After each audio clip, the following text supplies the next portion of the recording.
palante, no hay vuelta atrás, solo sigo adelante. Ya mi día puede empezar, solo tengo que continuar. Mira cómo soy determinante, no hay vuelta atrás, solo sigo palante. Nuestro amigo psicólogo José Efraín Rodríguez está con nosotros. Buenos días, ¿cómo está?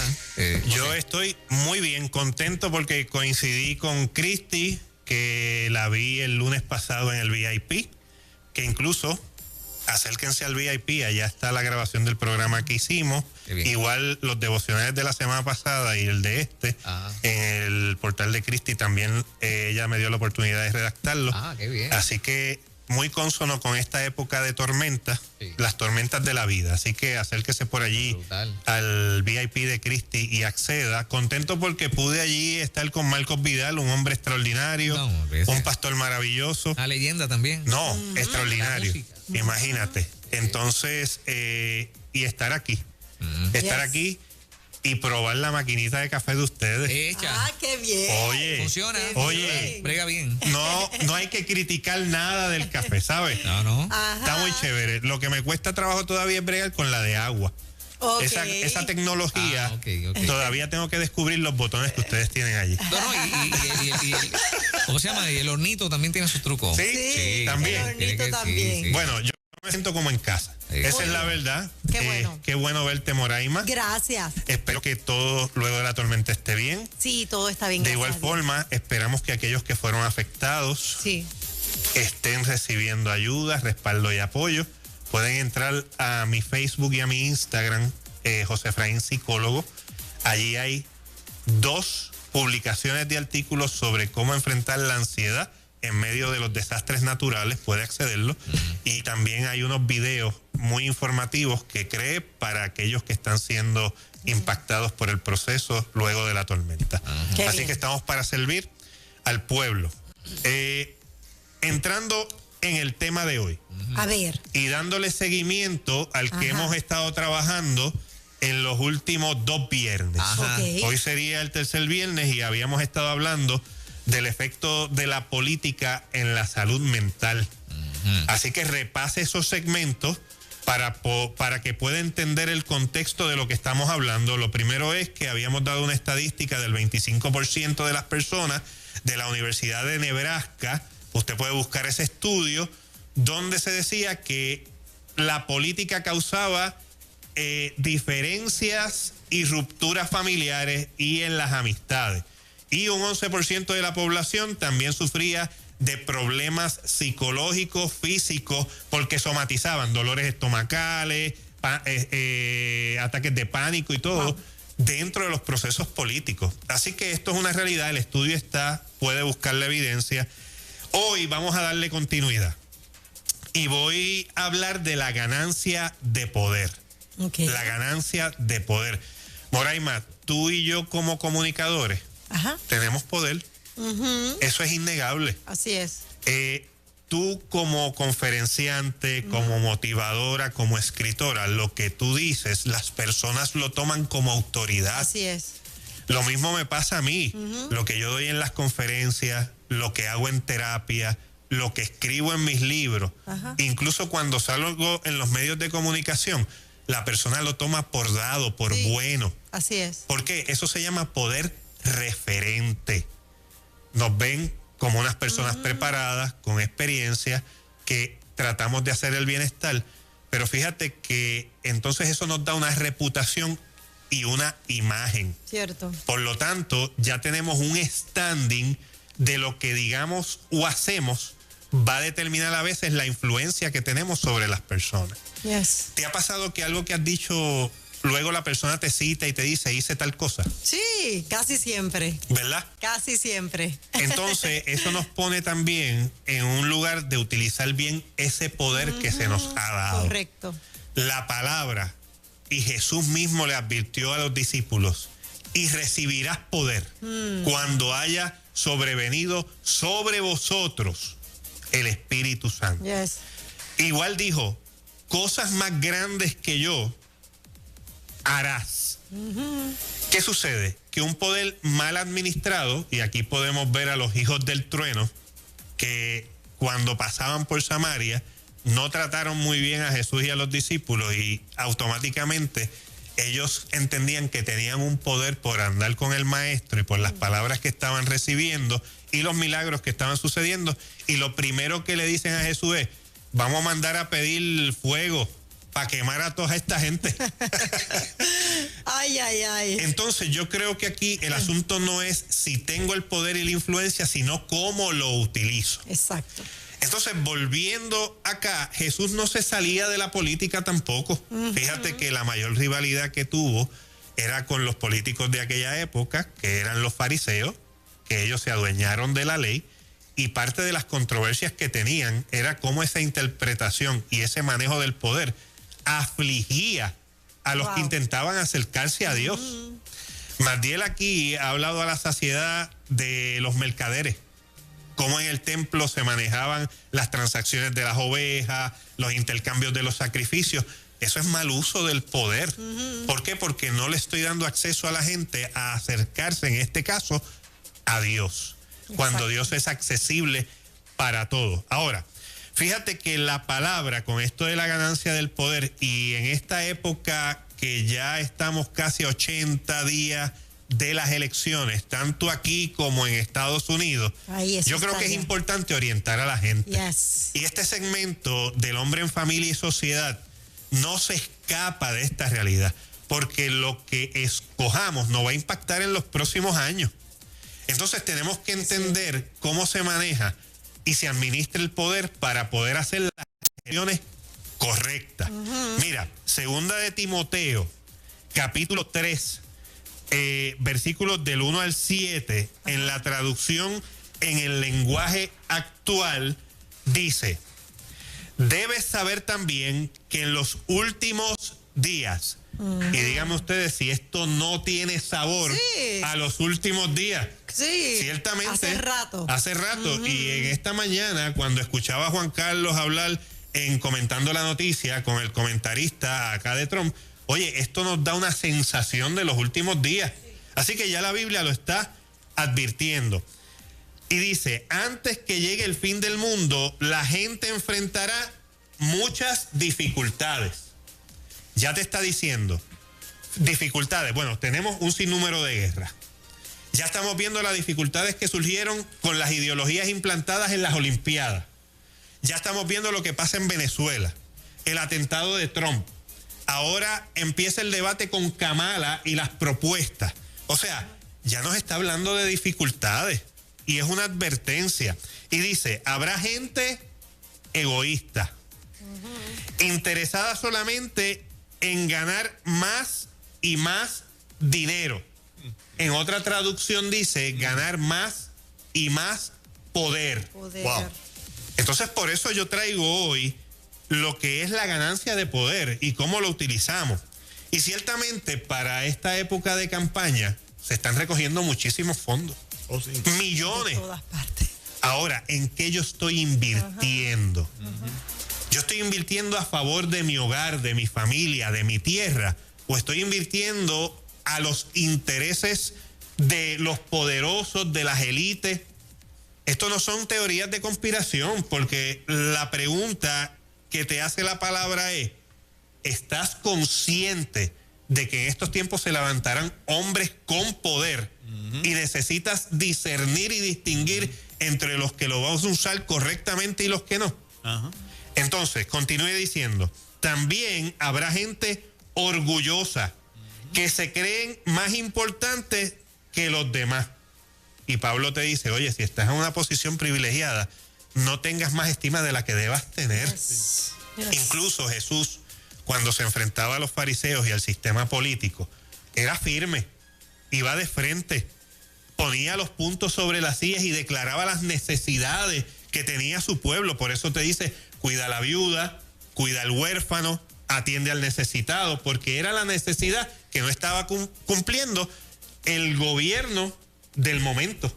Entonces el llamado a la iglesia es, oye, está bien, ora por tu ciudad, influencia sobre tu ciudad, pero utiliza también el poder que se te dio para poder manejar los poderes de esta tierra. Fíjate que cuando hablamos de Daniel, y Edwin lo decía hace unas semanas atrás, Y aquí voy a narrar una experiencia. Edwin decía que cuando Daniel narra la historia, el rey del momento, el líder del momento, escoge a los príncipes, pero no los tira al ruedo, los forma, los va adiestrando. ¿Por qué le digo esto? Porque mire, yo tengo que admitir que Dios me ha abierto muchas puertas en el último tiempo. Y eso implica entrar en algunos sectores que yo ni me imaginaba. Pero con esa oportunidad vienen muchos retos. Responsabilidades. Igual usar el discernimiento. Uno se puede ver en esta movida de ir adquiriendo influencia, poder y relevancia. Y uno, si no está maduro y no conoce su propósito, puede desviarse del camino. Un ejemplo de esto es que hace unos meses se acercó a mí un político de influencia y me dice, ¿quieres un puesto de senador? Y así mismo, así. Y yo hice, bueno, pero en este momento eso no requiere una recaudación, eso no requiere una preparación. La realidad es que yo tengo una profesión, pero yo no conozco todo lo que mueve esta maquinaria. Yo tengo que ser honesto conmigo mismo. Yo tengo que ser honesto con el pueblo. No es que yo me niegue a en el futuro tener una oportunidad. ¿Por qué? Porque como Daniel, si Dios me llama a eso, yo puedo entrar allí y cumplir el propósito de Dios, pero voy a tener el respaldo de un Dios todopoderoso que me va a guiar, me va a proteger de los leones y del horno de fuego. De otra forma, lo que voy a estar es inventando y lo que voy a coger son cantazos.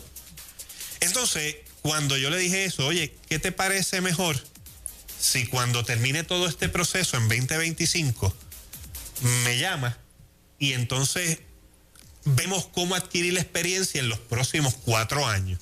Yo conocer, yo entender, porque yo conozco la psicología social. Yo puedo citarte acá 20 estudios, pero eso es otro terreno. Exacto. Entonces, yo creo que aquí, como cristianos, sí debemos aspirar a entrar en esos procesos, pero la palabra ya te está diciendo en 2 de Timoteo 3:17, cuídate de esos hombres de poder, de esos hombres egoístas, de esos hombres que lo que están buscando es más influencia. ¿Por qué? Porque tú puedes estar siendo un medio para el fin de ellos, no para el tuyo. Exacto. Juan Carlos, ¿qué piensas? Estoy totalmente de acuerdo contigo. Me hace recordar cuando Dios quería sacar al pueblo de Israel de Egipto. Ya ese pueblo estaba condicionado al poder que le suplía un techo y comida. Y a Dios mismo se le hizo difícil por medio de Moisés, aún sacándolos, porque luego de ir hacia la tierra prometida, cuando había una pequeña dificultad, la gente decía, pero si donde estábamos, esclavos, por lo menos teníamos allí pescado. O sea, hay que estar bien instruido, como tú muy bien dices, porque si no entendemos el terreno donde Dios nos manda a pisar, estamos dispuestos a hacer un papel de esclavo. Claro. De que nos utilicen. Sí. Es exactamente lo que tú acabas de decir. Y mira, siguiendo tu línea con Moisés. Sí. ¿Qué pasó en el desierto? Se fue Moisés. Vamos a retornar al becerro. Exacto. Oye, yo me sentí tentado, yo no te lo puedo negar. Claro, claro. Yo dije, wow, tantas cosas sucediendo. Ajá. Pero también tuve que echar para atrás y buscar mi consejo. Yo llamé a mis pastores, yo llamé a mis mentores, yo hablé con mi familia. Y cuando reuní todo eso, fui en oración. Y al otro día, ese afán, esa intranquilidad se me fue. No es el momento. Esa no es la misión. Sí. Cuando Dios diga, entonces, fíjese por lo importante, porque dicen, estos hombres serán crueles y serán violentos. No podrán dominar sus malos deseos. Se llenarán de odio, dirán mentiras acerca de los demás y odiarán a todos los que hacen lo bueno. Oye, en estas campañas no se arrancan las carnes. No corre literalmente en un sentido figurado la sangre, que nos tiramos unos a otros. Yo creo que cuando vamos a ver estas figuras de poder, tenemos que ver cuál realmente es la influencia y la aportación que están haciendo al pueblo. O sea, si en una época como esta todavía hay puentes, hoy, ahora, después de Ernesto, que no han sido reconstruidos, ¿qué está haciendo el poder imperante en este momento? Si hay gente como ancianos que todavía tienen que salir nadando del babote de los ríos, y que tiene que ir una persona como yo o otro colega a un refugio a sostenerlo, a fortalecerlo, ¿qué está haciendo el sistema? Entonces yo creo que usted tiene que ver cómo estas personas realmente es su carácter. Sí. Mire, hablábamos la otra vez de la fase agonal, y yo lo hablaba que era cómo el político o el que tiene poder intenta por medio de su discurso emitir un control. ¿Para qué? Para manejar la visión social. Entonces tenemos que ver cuál es la plataforma, y eso se llama la fase arquitectónica. ¿Cuál es tu proyecto? No me lo pinte con palabras bonitas, con palabras rebuscadas. No, dime la verdad. Dime qué es lo que va a hacer. Dime si es viable. Dime cómo va a funcionar eso a corto, mediano y largo plazo. Entonces tiene que ser alcanzable. Mire, Aristóteles en el siglo IV a.C. ya hablaba en la retórica, según tú persuades, puedes vencer el más importante argumento. Y estas personas tienen un poder de persuasión que a veces uno se cree esas verdades, pero yo necesito ir al fundamento. En el minuto que nos quedan, mire, van a utilizar estímulos sensoriales, y aquí entramos a lo que es la psicología. Entienda que los discursos están cargados de estímulos sensoriales: chantaje emocional, crear enemigos, denigración de otros sectores. Hay una amenaza de catástrofe, que es lo que está pasando ahora. Sí. El nuevo anuncio de la nueva pandemia, de qué es lo que va a pasar a unos días de las elecciones. Sí. ¿De qué estamos hablando? ¿Cuál es el uso de poder? Y esto es para conseguir su seguridad y su establecimiento en el poder. Tenemos que tener cuidado con los proyectos ideológicos y la propaganda que se crea. La propaganda solamente es un discurso que valida la información que quiere darte el que tiene el poder. Exacto. No está validada, no está y no tiene la referencia. Mire, seleccione bien, busque aquel que lo inspire, no solamente el que le dé entusiasmo, sino apasionese por los principios del reino para seleccionar aquel que usted va a escoger dentro de los próximos días. No sé cuándo despertaste, pero estás más despierto que yo. Está claro el hombre, está claro. Está más despierto. ¿A qué te refieres con que estoy más despierto que tú? Tienes todos los sentidos despiertos. Hay una palabra bíblica, tener los sentidos ejercitados, ¿no? También. Utilizando el espejo de la palabra, citaste Biblia, y de hecho utilizaste una porción de una epístola de Pablo a Timoteo para ver el perfil del carácter del hombre de este tiempo. Exacto. Y hacer una aplicación correcta de eso. Eso requiere un esfuerzo, eso requiere analizar, eso requiere oración y que Dios revele. Eso requiere una serie de procesos, porque es el llamado que la Escritura nos hace. Y como veo todavía a mucha gente dormida, el verte más despierto que yo es motivo de gozo. Juan Carlos, tú eres un profesional, y no te quiero halagar, tú eres un profesional, eres un padre que está siendo responsable con sus hijos, un esposo, le está sirviendo al país en este medio y en medios que no tienen el título de ser medios cristianos, y está sirviendo a la gente. Esto es un ejercicio que coge un rato. Sí. Y una actitud de corazón sincera con Dios, de decir: Señor, revélame. Yo no quiero estar dirigiendo a la gente y diciendo cosas que no son para llegar a conclusiones. O sea, a ti nadie te manipuló, a ti nadie te manejó para hablar como hablaste hoy. Fue un proceso que te tomó tiempo, material que analizaste, información que escuchaste, que corroboraste, para venir con un consejo esta mañana. Si cada creyente hace eso, todo el mundo va a estar despierto. Y es el llamado a despertar, Juan Carlos. Tenemos que resolver problemas puntuales, no el fogón del momento apagando fuego. Tenemos que tener las competencias, la destreza. Sí. Si yo no sé algo, yo tengo que admitirlo. Y yo admito aquí que ahora yo no estoy preparado para eso. pero si Dios me llama, ya tuviste, yo me voy a preparar. Y así tiene que hacer el pueblo.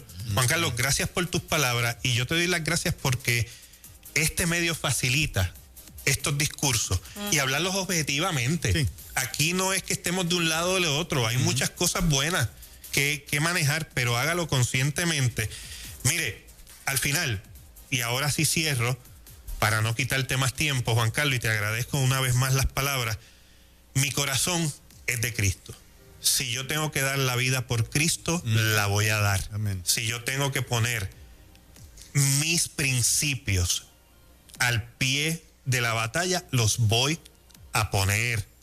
La realidad es que yo quiero que yo y mi casa sirvamos a Jehová. Amén. Y que este pueblo entienda que habemos personas con varios conocimientos y destrezas que podemos influenciar de una mejor manera desde el poder Amén. que nos ha otorgado el Espíritu Santo de Dios. Sin el minuto de fama. Sin el minuto de fama. Cuando las cámaras se apagan. No. Cuando no hay nadie. Sí, porque en lo Sí, oculto sí. es que yo me presento al Padre. Eso. Y lo que quiere el Padre en público Eso. lo reflejará.